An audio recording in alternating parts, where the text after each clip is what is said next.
Welcome students. तो इस video में हम लोग बात करने वाले हैं एलएलबी के बारे में और डेप्थ में। तो एलएलबी का जो मतलब होता है वो होता है bachelors of law. Bachelors of law जैसे मैंने यहाँ पे बना रखा है पहले से आपके लिए, आपकी बेसिक अंडरस्टैंडिंग शायद इस ग्राफ से भी हो जाए। पहले बैचलर्स ऑफ लॉ 3 इयर्स का प्रोग्राम हुआ करता था जिसमें आपको बीबीए, बीए, बीएससी या पहले से कोई कंप्लीटेड डिग्री होनी ज़रूरी होती थी। वो आपका एलिजिबिलिटी क्राइटेरिया हुआ करता था। आजकल भी ये है, बट आजकल स्टूडेंट्स क्या करते हैं, अगर उनका मेन फोकस लॉ पे है तो वो directly after 12th 5 year course के लिए अप्लाई कर देते हैं। ये होती है इंटीग्रेटेड ऑनर्स डिग्री, जैसे मैंने यहाँ पे लिख रखा है। आप इस चीज़ को नोट डाउन कर लीजिए, ऑनर्स डिग्री। तो जब आप 12th से अपने पास आउट होते हैं, आपको पता होता है कि आपने अब लॉ ही करनी है, तो ये एक चेंज आया था एजुकेशन सिस्टम में कि लॉ की डिग्री आपके लिए सिर्फ 5 इयर्स की बना दी जाएगी। अगर आप ये वाला यूज़ करते हैं प्रोग्राम, तो इसमें आपको 6 इयर्स टोटल लगते अपनी लॉ कंप्लीट करने के लिए। 3 इयर्स आपका बीए, बीबीए या बीएससी में कोई भी अगर आप कर रहे हो, और उसके बाद आपको 3 इयर्स की लॉ साथ में करनी पड़ती है। That makes it 6 years of the one course. तो फर्दर एजुकेशन या क्या हो सकती है लॉ के रिगार्डिंग, तो उसके अंदर आपको ऑप्शंस मिल जाते हैं बड़े सारे। Criminal law, civil law, patent law, taxation law, labour law या कॉर्पोरेट लॉ। आजकल कॉर्पोरेट लॉ काफ़ी बूम में है, तो लोग काफ़ी कॉर्पोरेट लॉ के साइड में जाना चाहते हैं, इसलिए अपना लॉ का करियर वो चूज़ करते हैं। बट उसका भी एक प्रोसीजर है, वो आपको समझाएंगे हम आगे आने वाली वीडियोज़ में। एलएलएम, इसके बाद लोग करते हैं मास्टर्स ऑफ लॉ। ये 2 इयर्स का प्रोग्राम होता है, जैसे मैंने यहाँ पे लिखा है। टोटल एजुकेशन आपकी, अगर आप लॉ को स्टार्टिंग से लेते हैं आफ्टर 12th प्लान तरीके से, तो 5 इयर्स के पास 5 इयर्स का आपके पास एलएलबी का डिग्री आ जाता है, और उसके बाद एलएलएम आप करना चाहते हैं तो वो 2 साल के होते हैं। That makes it 7 years in total. तो अगर आपको एलएलएम नहीं करनी और आपको स्पेशलाइजेशन चाहिए, तो आप क्या करेंगे, डिप्लोमा कोर्स करेंगे 1 ईयर का।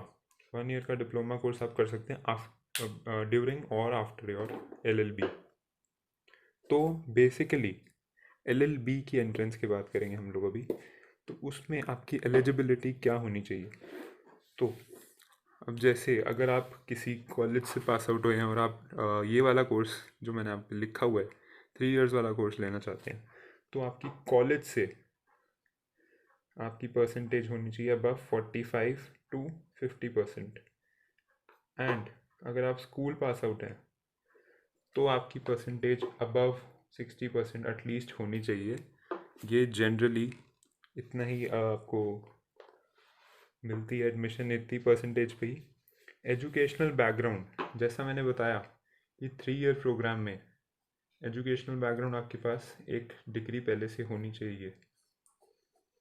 एंड इन 5 इयर्स कोर्स आपकी बस 12th कंप्लीट होनी चाहिए किसी भी स्ट्रीम में, आर्ट्स, साइंस या कॉमर्स। आप कोई भी स्ट्रीम से पास आउट हुए हों, आप लॉ में एडमिशन ले सकते हैं। बीबीए एलएलबी या बीए एलएलबी, जैसे भी आपको सूटेबल लगे। एज लिमिट, एज लिमिट एक ऐसा क्राइटेरिया जिसके लिए लोग काफ़ी कन्फ्यूजन में रहते हैं कि हमारी एज बड़ी हो गई है, अब हम लॉ कैसे करें, अब हमारा टाइम निकल चुका है। तो ऐसा बिल्कुल नहीं है। आप हमेशा, एज लिमिट आपके लिए कभी भी 3 ईयर प्रोग्राम के लिए ज़्यादा नहीं होती। आप कभी भी after completing your bachelors degree और एनी अदर मास्टर्स डिग्री आप अपने एलएलबी का एग्ज़ाम दे सकते हैं। मूविंग फॉरवर्ड, कि अप्लाई कैसे किया जाए। तो अप्लाई करना काफ़ी इजी रहता है।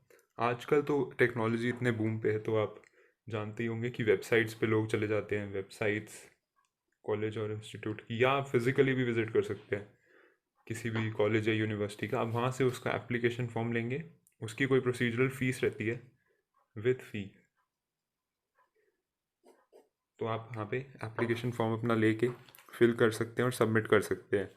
बेसिकली आजकल तो ऑनलाइन वेबसाइट्स पे जाके ही आप लोग अपना एप्लीकेशन फॉर्म सबमिट करते हैं, और वहाँ पे ही आपको अवेलेबल भी होता है एप्लीकेशन फॉर्म। तो आपको कहीं जाने की वैसे कोई ज़रूरत नहीं है। अगली चीज़ पे आते हैं कि एग्ज़ाम पैटर्न क्या रहता है। एग्ज़ाम पैटर्न में आपको मैंने लास्ट वीडियो में बताया था कि legal aptitude, English, reasoning, general knowledge, mathematics, आपके करंट अफेयर्स आपको एटलीस्ट पता होने चाहिए। तो ये जो एग्ज़ाम होता है, जैसे मैंने यहाँ लिखा हुआ है, मोस्टली बेस्ड ऑन MCQs। तो आपको मल्टीपल चॉइस क्वेश्चंस मिलेंगे वहाँ पे, जिसमें कि आपको एक चूज़ करना होगा। और आपका अगर वो एग्ज़ाम क्लियर हो जाता है, आपकी रैंकिंग अच्छी आ जाती है, तो आपको एक अच्छे लॉ कॉलेज में एडमिशन मिल जाता है। तो लोग क्वेश्चन क्या पूछते हैं आजकल कि कितने क्वेश्चन हो सकते हैं। तो 150 टू 200 क्वेश्चन एटलीस्ट एक क्वेश्चन पेपर में होते ही हैं, अगर लॉ का एंट्रेंस एग्ज़ाम देना चाहता है कोई। तो नेगेटिव मार्किंग होती है कि नहीं, तो ये डिपेंड करता है इंस्टीट्यूट टू इंस्टीट्यूट के ऊपर। अब आप अगर प्राइवेट इंस्टीट्यूट में जा रहे हैं तो वहाँ नेगेटिव मार्किंग हो सकता है कि ना हो। और टाइम ड्यूरेशन क्या रहता है, इट कैन बी 2 hours 30 और 3 hours 15 और 3 hours। ये हैबिट आपके पास होनी चाहिए कि आप एटलीस्ट 3 घंटे का एग्ज़ाम तो एटलीस्ट आप लिख सकें या अटेम्प्ट कर सकें। ये बात काफ़ी बेसिक थी, तो अब फिर से हम आपको बता देते हैं कि क्या क्या हमने अभी तक बात करी है किस बारे में।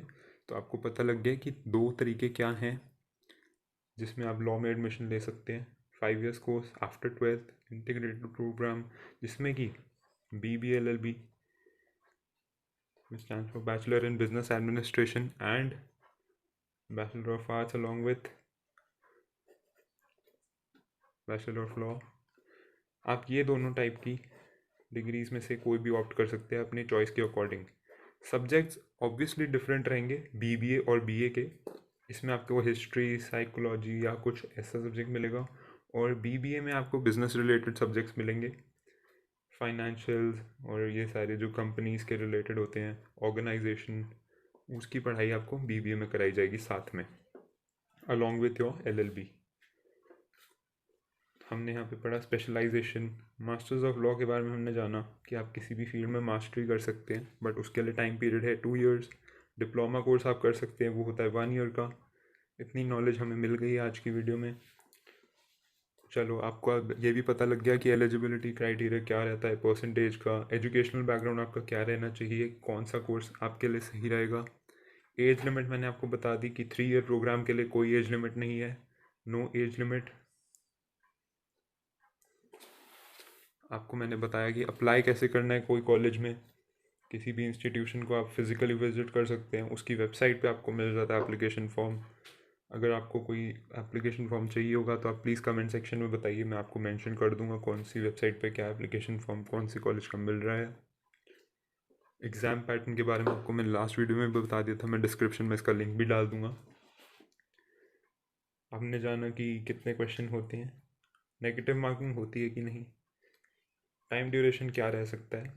अब हम बात करते हैं कि फेमस लॉ कॉलेजेस कौन से हैं जिसमें काफ़ी ज़्यादा स्कोप होता है आगे लॉ अच्छा, आपका करियर अच्छा से जाए तो आप कैसे प्रैक्टिस करें, कैसे कहाँ पे जाके पढ़ाई करें। तो मैं कहूँगा कि ये टॉप कॉलेजेस हैं। अगर आपको इनमें एडमिशन मिल रही है तो बहुत अच्छा, नहीं मिल रही तो कोई बात नहीं, बाकी लॉ कॉलेजेस भी खुल गए हैं, काफ़ी सारे यूनिवर्सिटीज़ ने और कॉलेजेस भी बनाए हैं। अफिलिएटेड कॉलेजेस भी हैं, जैसे GGS IPU में हैं, आप किसी में भी अप्लाई कर सकते हैं। Symbiosis, national law university Delhi, Amity law school, ये सारे टॉप कॉलेजेस में आते हैं। आज की वीडियो होप करता हूँ आपको अच्छी लगी होगी। Like, comment and subscribe to this channel. Till then, signing of.